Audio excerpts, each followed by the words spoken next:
नमस्कार दोस्तों। आज मैं जो 15 अगस्त को जो माननीय प्रधानमंत्री जी जो लाल किला के प्राचीर से जो देश से भ्रष्टाचार मिटाने, भाई भतीजावाद, परिवारवाद को समाप्ति की बात की है, उसी का मैं जवाब दे रहा हूँ। मैं आपको बता देना चाहता हूँ कि ये सब बातें 15 अगस्त के बाद 16 अगस्त को भी की जा सकती थी, क्योंकि यह दिन जश्न आज़ादी का दिन था। उसमें यह था कि अगर इस दिन को ये करना था तो सबसे पहले तो कि स्वतंत्रता सेनानियों को याद करना चाहिए था। उसके बाद जो स्वतंत्रता आंदोलन से जुड़ी घटनाएं थी उसको याद करने की ज़रूरत थी। देश को आज़ादी कैसे मिली इसको याद करने की ज़रूरत थी। जवाहरलाल नेहरू, राजेंद्र प्रसाद, भगत सिंह, सुखदेव या इस तरह की जो भी व्यक्तियों थी उनको याद करने की ज़रूरत थी। राष्ट्रीय एकता, अखंडता को कैसे स्थापित किया जाए इसको याद करने की ज़रूरत थी। इस दिन जो गहरे विचार करने की ज़रूरत थी कि किस तरह से देश की रक्षा की जाए और ये जो देश की आज़ादी में किस तरह से लोगों का योगदान रहा है और इस देश की आज़ादी को या देश के लोगों को कैसे सुरक्षित किया जाए इस पर बात करने की ज़रूरत थी। इसलिए ये जो 15 अगस्त के दिन ये कहना उचित नहीं है। ये 16 अगस्त को भी हो सकता था और पहले ही बहुत बार संबोधन में कर चुके हैं। ये चलते इस दिन का जो इस तरह से याद करना उचित नहीं है। और इस दिन देश की संस्कृति और इतिहास को कैसे बचाया जाए, कैसे सुरक्षित रखा जाए इसको याद करने की ज़रूरत था। और इसी कारण एक शेर भी कहा गया था कि यूनान यूनान मिस्र रोम सब मिट गए जहाँ से, कुछ बात है कि हस्ती मिटती नहीं हमारी। इसलिए कहा जाता है सारे जहाँ से अच्छा हिंदुस्तान हमारा, जो इकबाल जी ने कहा था। कि आप देखिए जितने भी देश की संस्कृतियाँ रही उस देश की संस्कृति सब मिट गया और भारत का एक संस्कृति बचा हुआ है जो सांप्रदायिक सौहार्द स्थापित है, राष्ट्रीय एकता अखंडता स्थापित है। संविधान जो लिखा गया है उसमें सब तरह की बात की गई है जो 26 जनवरी 1950 को लागू हुआ। इस चलते स्वतंत्रता दिवस का उद्देश्य राष्ट्रीय एकता अखंडता को स्थापित करने के लिए मनाया जाता है, सांप्रदायिक सौहार्द स्थापित करने के लिए मनाया जाता है, नहीं कि इस तरह से कुछ क्लेम करने की जरूरत। जहाँ तक क्लेम करने की ज़रूरत ही भ्रष्टाचार के आरोप लगा रहे हैं तो इन्होंने जितने भी दूसरे पार्टी में भ्रष्ट लोग थे उनको अपने पार्टी में शामिल किया, तो क्या वो लोग भ्रष्टाचार से मुक्त हो गए? तो यह बताइए कि कौन भ्रष्टाचारी है कौन नहीं है। देश की जो और खास करके स्वतंत्रता दिवस के दिन इस संबोधन इन्होंने किया है, तो आप इस देश की जनता को पूछना चाहिए या इनसे जवाब करना चाहिए कि जो भी मान लिया जाए कि तृणमूल कांग्रेस के जो थे या कांग्रेस के थे या इस तरह से जो भी पार्टियां थी उनके जो भ्रष्ट लोग पर जो आरोपी बने हुए थे, चाहे आपका मतलब कांग्रेस के भी जो जतिन प्रसाद या जो भी जो यूपी में गए, फिर एमपी में गए, बंगाल में गए, तो उन पर इस क्वेश्चन करना चाहिए कि ये सब क्या दूध के धोए हुए थे। दूसरी चीज़ अभी जो यहाँ पे जो बिहार में जो सत्ता परिवर्तन हुआ है उसमें कितने इनके मंत्री या विधायक भ्रष्ट हैं कि 80-80 बीघा के प्लॉट खरीदे हुए हैं। अब शहर बिहार के हर जगह पे एक एक बिल्डिंग खड़ा कर लिया है।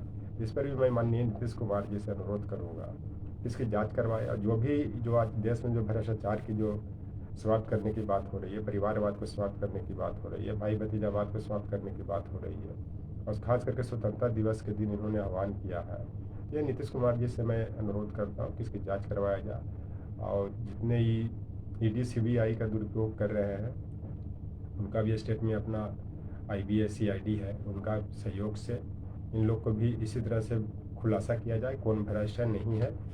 चलते इस दिन का ये जो उल्लेख करना कहाँ तक सही है नहीं है देश की जनता डिसाइड करेगी। और दूसरी चीज़ की जो आप जिस लाल किला से आपके प्राचीर से आप ये कर रहे हैं वो परिवारवाद का एक प्रतीक है, क्योंकि उसको बनाया था शाहजहाँ ने जो 1633 से लेकर 38 तक वो तैयार हुआ था, जो अब तक ज्यों का त्यों है। लेकिन आपका निर्वाचन क्षेत्र बनारस में एक फ्लाईओवर भी बनता है तो 2 से 3 दिन के बाद गिर जाता। तो जिस परिवार अगर कोई परिवारवाद या परिवार मिल करके किसी संस्था को मजबूत करता है, देश को मजबूत करता है, राष्ट्रीय एकता अखंडता को मजबूत करता है, तो उस पर आरोप नहीं लगाना चाहिए। देश भी एक परिवार है, समाज भी एक परिवार है, प्रधानमंत्री जी आप भी हम लोग का परिवार है। ये चलते इस तरह का व्याख्यान उचित नहीं है। और जहाँ तक परिवारवाद की बात है, जितना जीडीपी ग्रोथ शाहजहाँ के टाइम में या अकबर के टाइम में देश का रहा कि 37 से 38% तक भी 52% तक भी जग गया, लेकिन आज के डेट में आज आपका देश का जीडीपी ग्रोथ क्या है और लॉकडाउन के बाद डिमोनेटाइजेशन के बाद देश की क्या स्थिति बनी हुई है, ये किसी से छिपा हुआ नहीं है। तो ये परिवारवाद का मतलब जो आप अर्थ नहीं समझ पाते हैं। भ्रष्टाचार की जहाँ तक बात है, आप भ्रष्टाचार के खिलाफ अभियान चला रहे हैं, लेकिन सही आदमी के को परेशान करने का प्रयास नहीं करें कि कोई भी पार्टी का हो, चाहे किसी भी दल का हो, आप उनको कोऑपरेट करें।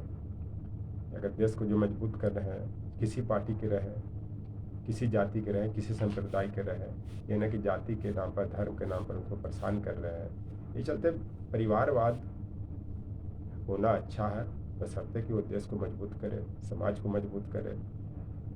और अब इतिहास उठा के देख ले भारतीय संस्कृति में कि मध्यकालीन तक या ब्रिटिश काल तक जो देसी रियासत थे, वहाँ राजा थे, परिवारवाद से ही चला हुआ था। परिवारवाद के कारण ही वो अपने अपने देसी रियासत को मजबूत किया। जो माननीय पटेल जी ने, वल्लभ भाई पटेल लौह पुरुष जिनको कहते हैं, सभी देसी रियासत को एक ये देश मजबूत हुआ। अगर वो देसी रियासत भी नहीं रहता तो भारत कितने टुकड़े बटे हुए रहते। तो एक तरह से परिवारवाद अगर इस संस्कृति में, यह सभ्यता में बहुत दिन से चला आ रहा है, तो कहीं ना कहीं लास्ट में देश को मजबूती ही दिया है।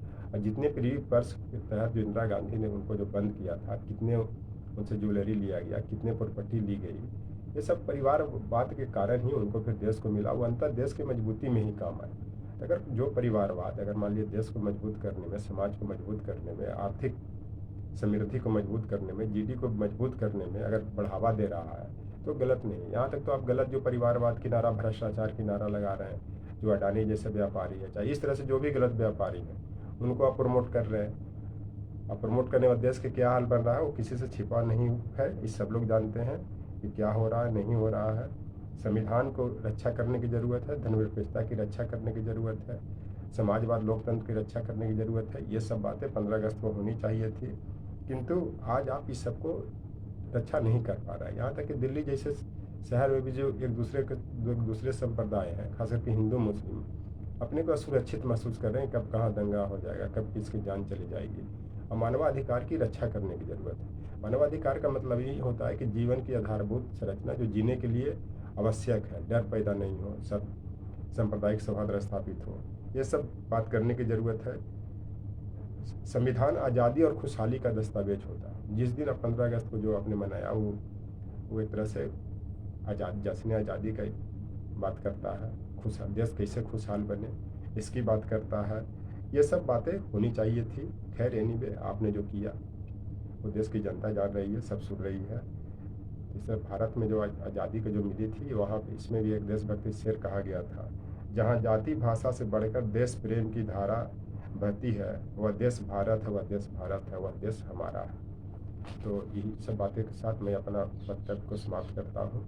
ये चलते जब राष्ट्रीय पर्व हो, कोई भी पर्व हो, देश की उसे आप एक तरफ अमृत महोत्सव मना रहे हैं, अब उसमें हर चीज़ अमृत महोत्सव में बता रहे हैं कि मैं भारत को 2047 तक विश्व गुरु बना दूंगा। तो बनाने के लिए पहले राष्ट्रीय जो पर्व होता है उस दिन क्या बोलना है, नहीं बोलना है, इस पर ध्यान देने की ज़रूरत है।